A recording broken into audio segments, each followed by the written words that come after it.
Alors bonjour à tous et bienvenue dans Credit Management dans ta poche. Aujourd'hui, nous sommes 3.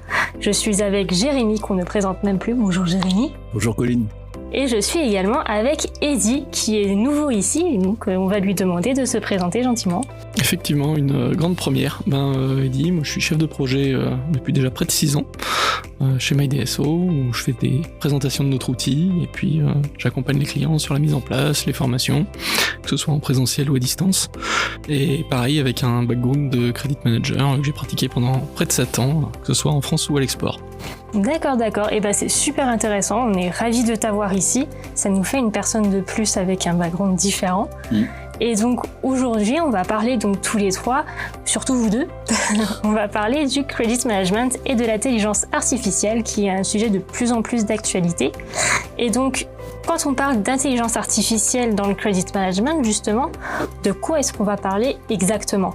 Alors, je pense personnellement que sur l'intelligence artificielle dans le credit management, comme un peu sur les autres sujets dans l'entreprise, les gens cherchent avant tout à optimiser les process, à les fiabiliser et potentiellement à réduire les effectifs. D'accord.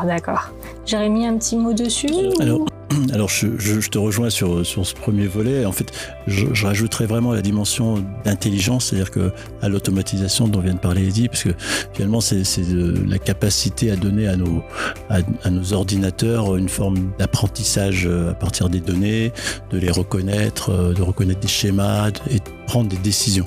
Donc ça peut aller au-delà de l'automatisation, qui est un volet fort recherché dans tous les cas. Ok. Et bien, puisqu'on a bien dégrossi le sujet, on va passer tout de suite à la suite. Est-ce qu'il y a des questionnements qu'on va avoir avant de mettre en place un outil qui va être aussi puissant que l'intelligence artificielle dans son entreprise ? Alors, la première question, c'est d'avoir un état des lieux de l'existant. On va pas pouvoir mettre de l'intelligence artificielle n'importe où. Ça va quand même demander quelques prérequis. On parle de technologie, voire de haute technologie, donc on va avoir du mal à mettre ça en place dans une entreprise qui aujourd'hui n'est pas du tout numérique, n'est pas du tout digital. Il va quand même y avoir pas mal de prérequis en amont avant de vouloir mettre en place une IA quelle qu'elle soit. D'accord.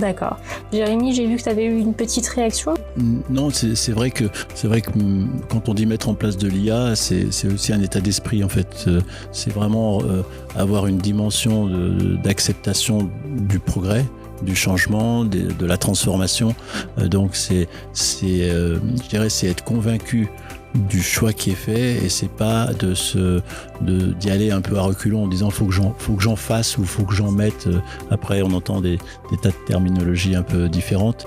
Donc c'est vraiment l'état d'esprit pour faire de l'intelligence artificielle un partenaire des équipes mais pas presque un adversaire ou un danger, quoi. Ouais, que ça ne devienne pas un collègue, mais plus un outil qu'on va utiliser, c'est ça ? C'est ça. Exactement, et ça fait partie, je pense, de la conduite du changement que doit avoir l'entreprise.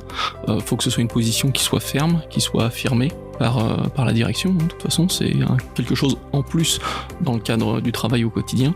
Il faut vraiment que ce soit embarqué avec les équipes et qu'il n'y ait pas de zone d'ombre là-dessus pour pas justement faire de débats soit stériles, soit au contraire générer en fait des craintes, de l'insatisfaction et potentiellement de la perte de productivité, alors qu'en fait on cherche à en gagner. Effectivement. Et donc, en parlant d'implémenter l'intelligence artificielle dans les entreprises, c'est vrai que ça se fait de plus en plus et aujourd'hui j'entends parler notamment de mode de l'IA. Alors pourquoi est-ce qu'on parle d'effet de mode et est-ce que c'est un phénomène qui selon vous va disparaître avec le temps ? Alors, ça fait déjà quelques années qu'on est dans le monde du travail, Jérémy et moi, et on a connu un petit peu la même chose il y a de ça une dizaine d'années, quand les gens commençaient à parler de BI, c'était la business intelligence, c'était compiler un maximum de data. Aujourd'hui, on est passé à l'IA, essayer de faire quelque chose de toutes ces données, en fait, donc c'est la marche d'après la plus logique. Du coup, aujourd'hui, les gens cherchent des réponses à des questions qu'ils n'ont pas encore, concrètement. Ils cherchent à exploiter un petit peu tout ce qu'ils ont sous le coude. Est-ce que ça va perdurer ? Je pense que oui. Après, est-ce que c'est la dernière marche en soi ? Je ne pense pas. Donc c'est effectivement une question de période. Et aujourd'hui, on est sur un cycle qui évolue très vite. Enfin, je pense que les gens qui ont commencé avec l'IA il y a quelques années de ça et qui ont lancé des projets, aujourd'hui les technologies sont probablement dépassées et même s'ils ont acquis de l'expérience, ils ont peut-être parfois intérêt à repartir de zéro plutôt que de s'efforcer de rester sur les technos qu'ils avaient choisis au départ. Donc aujourd'hui c'est encore assez incertain. Une chose est sûre, c'est que les gens en veulent, ça plaît, c'est dans l'air du temps, donc ne pas en avoir, ne pas en faire, il faut vraiment que ce soit une position qui soit définie, si jamais on décide d'être sur cette version-là, on va dire. Et puis sinon faut y aller, mais faut pas n'importe comment, faut se faire accompagner. C'est important. En tout cas, c'est pas un phénomène de mode. Pour moi, la notion de mode de l'IA, c'est un peu péjoratif et c'est un peu une retranscription de cette résistance en se disant bon, t'inquiète, tout le monde en parle, mais ça va finir par s'estomper et s'arrêter. En fait, l'IA, elle est déjà dans nos vies au quotidien en tant que particulier, même si on s'en rend pas compte. Il y a beaucoup de choses qui sont ainsi faites et pensées. Donc c'est presque une évidence en termes de technologie. Évidence qu'il faut implémenter, je dirais, de plus en plus aussi en B2B dans les entreprises, notamment dans le credit management, qui est une solution du monde du tertiaire, avec de la relation, avec, je sais pas, si je prends par exemple un email reçu, aujourd'hui, il est lu par un humain qui va le comprendre, auquel il va répondre. Demain, on peut complètement imaginer, c'est ce sur quoi on est d'ailleurs en train de travailler, c'est d'analyser l'email reçu et d'en extraire la synthèse pour pouvoir qualifier des pièces et apporter une information fiable et surtout rapide. C'est la volumétrie, c'est la rapidité de l'exécution. Après, on peut toujours se poser la question de la justesse. J'ai l'impression qu'en 2024, on est encore, sans nous en rendre compte, au début. Malgré tout, même si c'est déjà un phénomène bien entré dans pas mal de domaines, mais on en reste quand même au début. D'ici quelques années, ça va être d'une fiabilité, là ça n'engage que moi, mais vraiment très très poussée. On prend les voitures qui bientôt conduiront seules. Est-ce que demain on va se poser la question de savoir si un humain lambda conduit mieux qu'une voiture pilotée par de l'IA? Donc aujourd'hui, oui, il y a des risques.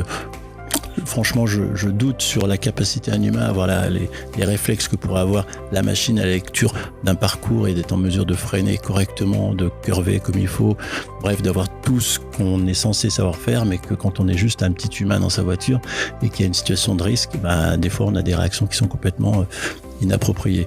Donc pour moi, c'est pas un phénomène de mode, c'est quelque chose qui va perdurer, s'accentuer et qui va devenir une évidence. Et si quelque part on arrive à s'en extraire et à être en résistance à cette transformation, là on sera hors jeu. On sera hors jeu au niveau B2B. Après, il y a des gens qui n'ont pas de télé, pas de téléphone aujourd'hui, c'est un choix personnel, là je ne m'immisce pas dans les vies, mais je veux dire en B2B, c'est très risqué de vouloir rester à côté du circuit. Mais d'accord, oui, puis après tout, c'est une technologie, il y a eu beaucoup de technologies avant sur lesquelles on a été réfractaires, et finalement ça s'est installé, et on le voit, il y a des gens aujourd'hui qui n'arrivent pas à vivre sans. Oui, tout à fait. Si on prend l'informatique, avant que ça soit mis en place, il y avait déjà des résistances. Aujourd'hui, n'importe quelle, même toute petite société, si on n'a pas d'informatique au sens large du terme, c'est fini. On le voit, le moindre réseau qui tombe, ça bloque. Donc ça devient un élément de la vie du business, de l'économie.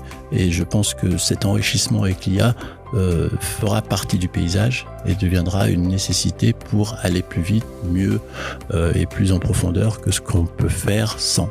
Là où je mettrais un petit bémol entre guillemets, c'est que l'IA, on est au-delà d'un simple paramétrage dont on connaît le résultat, et du coup ce sont les résultats de l'IA qui vont faire que on va se mettre à l'apprécier ou non.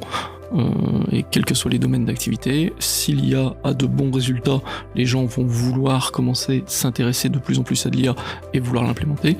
À l'inverse, si on entend parler d'entreprises qui commencent à avoir des difficultés, voire des faillites à cause d'une IA, je pense que ça aurait tendance à refroidir pas mal de monde et à se remettre autour de la table pour s'interroger de l'avenir de cette solution-là technique au sein des entreprises. Effectivement, c'est vrai. C'est aussi un truc de l'humain, ça, de s'attendre tout de suite à des résultats et à des bons résultats. Et donc, fatalement, quand les résultats mettent un petit peu de temps à venir, il y a beaucoup de débats autour de est-ce que ça est vraiment utile. Il faut juste laisser le temps aux choses de se faire, en fait. C'est ça. Et donc, moi, je vais vous proposer une petite pause sur ce podcast et on reprend tout de suite dans la partie 2.